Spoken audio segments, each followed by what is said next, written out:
It's your homeboy Loafing to Go, and I'm back with another episode of Fast and Furious Interviews. On today's show, ladies and gentlemen, we got a very special guest in the building, man. What's good? I'm Jae Marie. I'm host of That Part Podcast as well as the Dirty Pleasure Show. I also have a brand called Dirty Words Apparel. So I wear many, many hats. I'm a screenwriter, but I do a lot of shit. That's the best way to put it. Why don't you tell us the differences between the two shows? So That Part Podcast is more of an interview style, one-on-one interview style type podcast. I might have maybe 2 or 3 people on there, like for instance, with some movies that I'm getting ready to start working with. I might be interviewing, say, the producer, the director, and the writer, for instance. So that might be a 3-party interview. But typically, it's going to be one-on-one style interview. And that talks about the underdog and it celebrates their story. So indie films, anybody just on the come up that are in that underdog sort of mentality or have that sort of grit, grind, and hustle, I want to hear from them and highlight their story. So that's what that one's about. The Dirty Pleasure Show is about relationships and sexual intimacy. So that one is in its 4th season, whereas That Part Podcast is new. It's in its infancy. And That Part Podcast focuses on relationships, like I said, in sexual intimacy. And then that is more of like a panel style podcast. So it's not necessarily interview based. Sometimes I am kind of questioning the person that's on the panel, but generally it's just a conversation. So we go with the flow of the conversation and we kind of stick to that. And that format has worked for me. So I love it. I get to be, the yin and the yang with it. All right, so on this show right here, what I like to do is I like to dig just a little bit deep into the background of the participants. So yeah. So why don't you tell us how it was for a young Jae Marie growing up? Young Jae Marie growing up. I think you could say my life was kind of like the imitation of life, like that movie. I'm biracial. My mother's a white lady. My father is mixed African American, and he was a mixed African American, but so I have a wild range of ethnicities within me. But once he passed away in '92, my mother, she had 3 of us collectively. They had 3 of us, but outside of the marriage, or before the marriage rather, they had other children. So he has older children and she has older children. Dynamics of that relationship, though, was one that's huge highlight.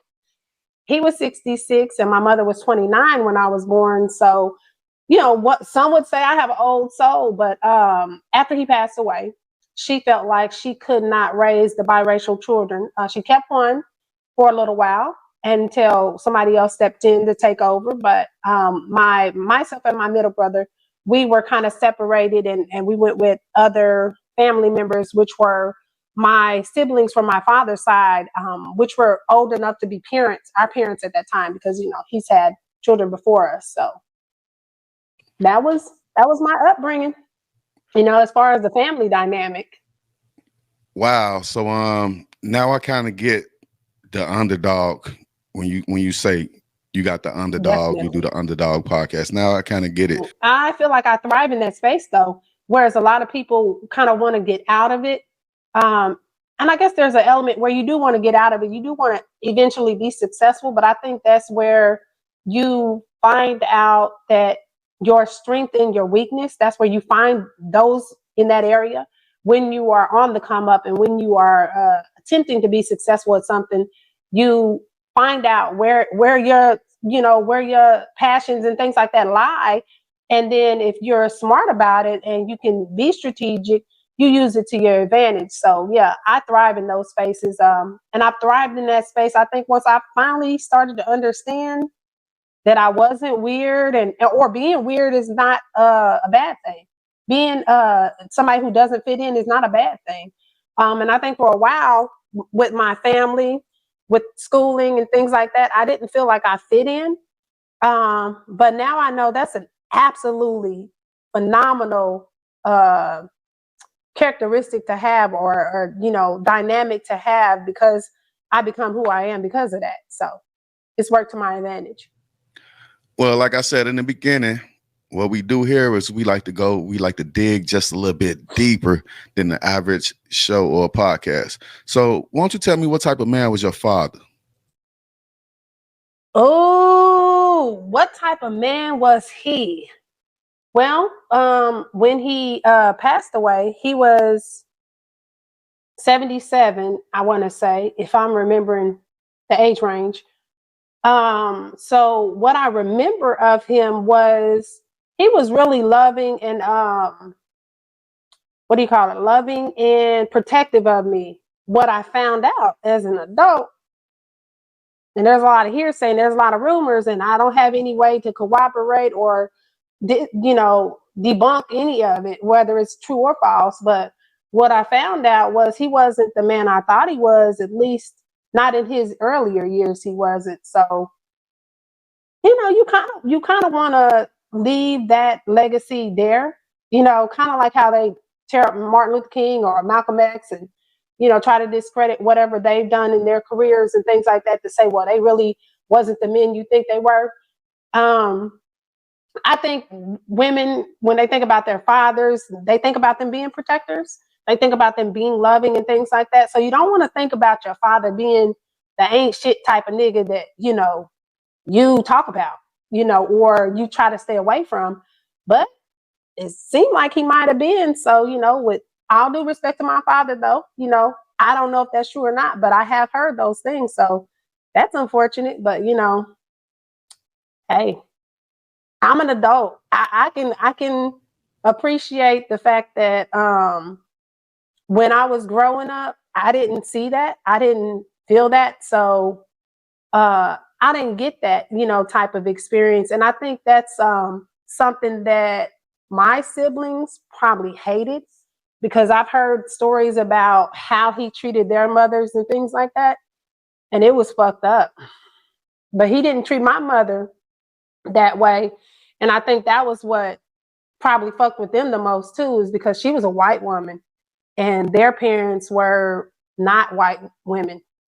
Their mothers were not white women. So, you know, it's kind of like I can't apologize or um, remedy any of that shit that he did or didn't do for your mother. So to hold somebody else accountable for it is crazy to me. But I mean, as an adult, again, I get it. You want to deflect, you want to blame somebody, so you blame the easy target. So, hey. Right. And you said your father was 60 something years old and your mom was 29 years old. That's a quite an age gap right there, wouldn't you say? That's almost R. Kelly. Well, she was a grown woman, but the dynamic of that age difference is interesting. And then I've heard stories from her about how they met, and I question that. It wasn't. I don't think it was as wholesome as she makes it out to be. But out of respect, I leave it there. But something tells me, no, no. But Right. that's your parents, so you try to let it be what it is and what it isn't. I think that's where the abandonment and all that kind of thing come from. When a child feels like they're not loved by their parent, I think that's a really fucked up situation to be in. And I think for me as a kid, um, originally thinking that I was going to be somewhere for a summer, to it shit ended up being a lifetime, at least till I was 17, and then went off to the military. But before then, from 10 to 17, no, I was stranded, in terms of the kid who was told that they were going to be somewhere for the summer. That did not happen. And so when I think about how that changed things, or kind of just made the dynamic of my life different, uh, it made me not connect to a lot of people as deeply or as intricately as maybe people could be, because the whole idea of loving somebody then losing them, there's that with my father. Then there's the dynamic of the mother not being present because she wasn't in my life. So when I learned to be a mother and a mom and a woman even, it was from other women like that were remote from my family, that were, you know, friends of friends and stuff like that. So that's how I learned. Maybe even fucking TV in the movies. Who knows? But somehow, by the grace of God, I did not end up like the mother I had or didn't have thereof. So, you know. Who did she give you to for the summer? Or My youngest sister of the older siblings. So she's still the baby sister of the older siblings. But yeah. So that's who I stayed with. And that relationship got toxic as hell. Now that I think about it, it being from 10 to 17, that was 7 years only of my life. But it felt like an eternity. Because once my sister started to show that she was jealous of me or something like that, it really started to show. Um, and I think that's one of the more fucked up situations when they say, is it better to have the parent there or for the parent to be absent?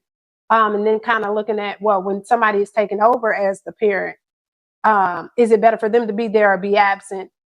And she was both there and absent at the same time. It's a real fucked up way to say it, but that's the only way I can think to make it make sense. So the person that I chose to be, though, was women outside of the examples that I had for mothers and for women. And I tried to just make sure that I didn't imitate or emulate them in my adult life. And at the same time, respect the upbringing and love what I did get, because if I didn't get the fucked up situations, I might be going through them as an adult. So I think it just kind of prepared me for life, because I've heard women going through fucked up things big time as an adult woman versus as a child and things like that, or both as a child and an adult, because they tended to emulate their situations and pick those same kind of men that their mothers picked that were abusive and things like that. And I went through a phase of that too. So I'm not even going to lie and make it seem like I didn't. But once I did do that, there was something inside of me that said, there's more to it than this. And that loving yourself is going to be what helps you become the woman you want to become versus the woman you want to not become. And so I didn't focus on the woman I didn't want to become. I focused on the woman I wanted to become. So I changed my perspective. And I think once I did that, that helped me change the projection of my life. I started not worrying about what I didn't have and worry about what I do have and maintaining what I do have. So that was, I think, what made me stronger ultimately was the amount of drama and dysfunction that I had. And I think it also broke me in some ways too. So I'm not acting like I'm perfect, because I definitely know counseling and therapy is definitely something that an adult should keep in their life, because we go through shit all the time that can fuck with you mentally. So you definitely need to be okay with that and saying you're not okay and getting the help you need and things like that. So it taught me ultimately. So right. How old was your sister when you got dropped off, and did she know that you were staying that long? um so I vaguely remember a conversation my mother having where it was my three sisters at the time. And the oldest was the lawyer. My middle one, the middle one was the one that ended up taking my middle brother. And then that's interesting. The baby sister took the baby sister. I didn't think about that until just now, but she was probably, let me see. I want to say she was in her 30s. She already had children. She had one child who was my nephew, who was a year older than me. So I had a year older than me nephew. But she was already in her adult years. So she wasn't like a teenage mom or anything like that at that time. And she also had a guy that she was with who was a really good guy for the children, and he was the father of her younger children that she had. One of them wasn't the same father, but that was my oldest nephew. And so from the outside looking in, it seemed like a mother-father household, very stable, very, you know, together.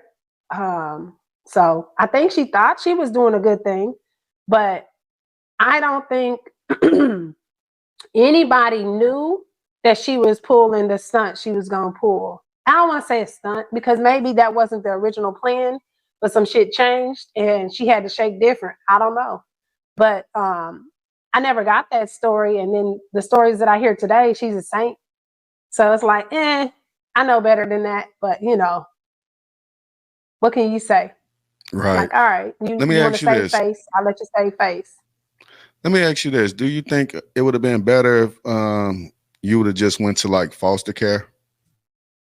Hell no. I think, well, let me say this: the people that I've seen go through the foster care system, them as adults, they're fucked up, big time, from the trauma of the um, being separated from their mother or father, from the trauma of going through different households where you might have been molested, or you might have had all kind of shit happening to you, or you might have witnessed all kind of shit, and then going through that in different households, because then they find out about it. You know, I don't know if the system intervenes or somebody tells on it or whatever happens, but the adults that I've met that have gone through foster care has not been a pleasant, not for Black people, not for melanated kids. I don't know about white children, but not for the Black children that became Black adults. And I've met several of them from the male perspective, and a lot of the males are way fucked up.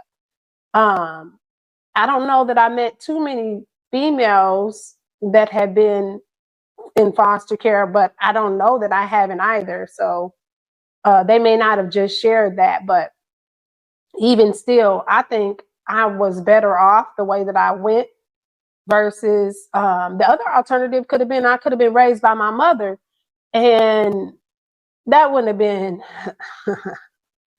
I don't want to that wouldn't have been a good situation. I don't feel. So I feel like not being raised by her was the best situation, and not being in not child care, but foster care was the best situation. It just didn't seem like it. It seemed like, you know, every woman needs her mother, but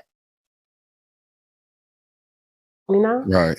So ultimately, you appreciate what your sister did for you.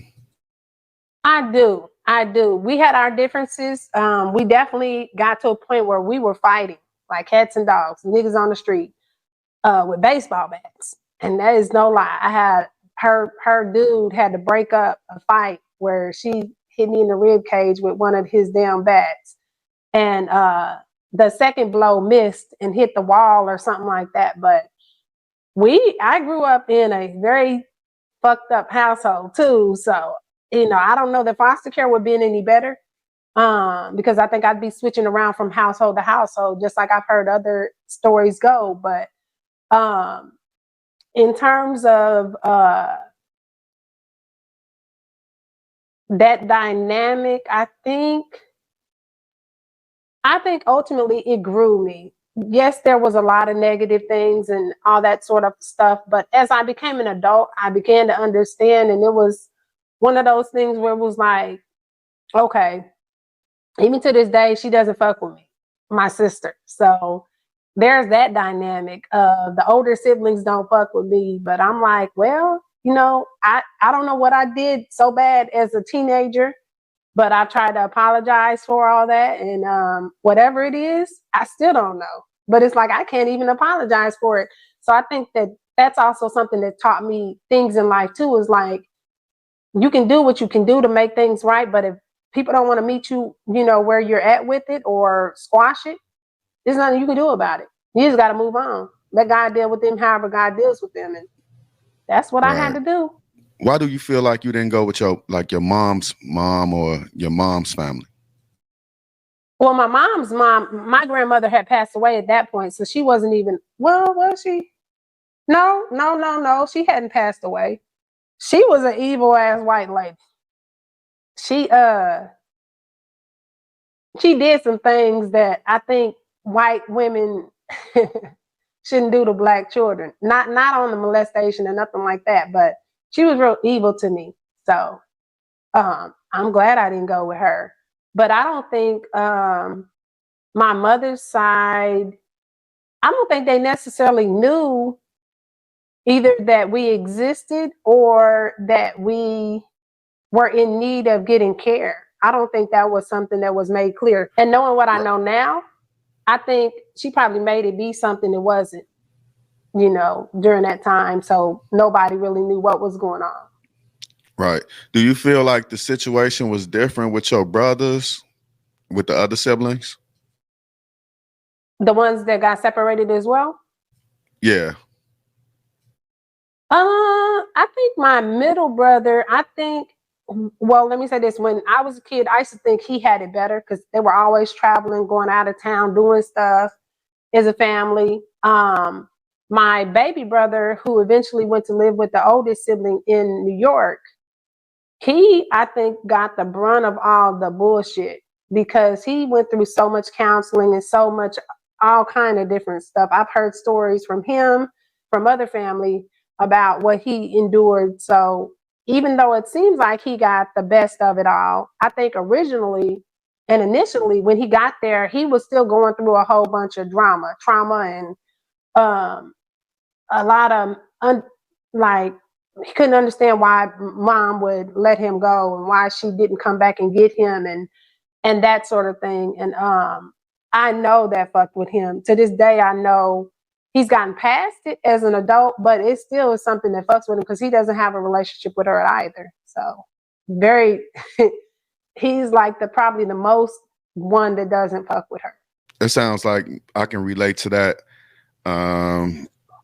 Like older kids, they really remember a lot, and sometimes they hold that grudge. So I can definitely relate to that right there. So you ended up going to the Army from your sister's house? Mm-hmm.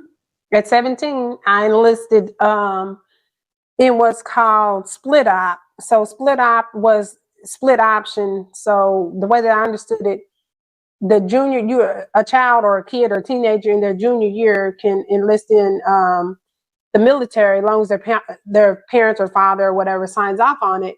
And they go their junior year and then come back, finish high school, and then go to their what's called their AIT, their annual training or whatever is considered. And they do that. And then once they do that, they can go into the Army full time. But I didn't do regular Army in terms of what they say. As soon as you go to the Army, you go straight off to your duty station. I did the reserves because of the way that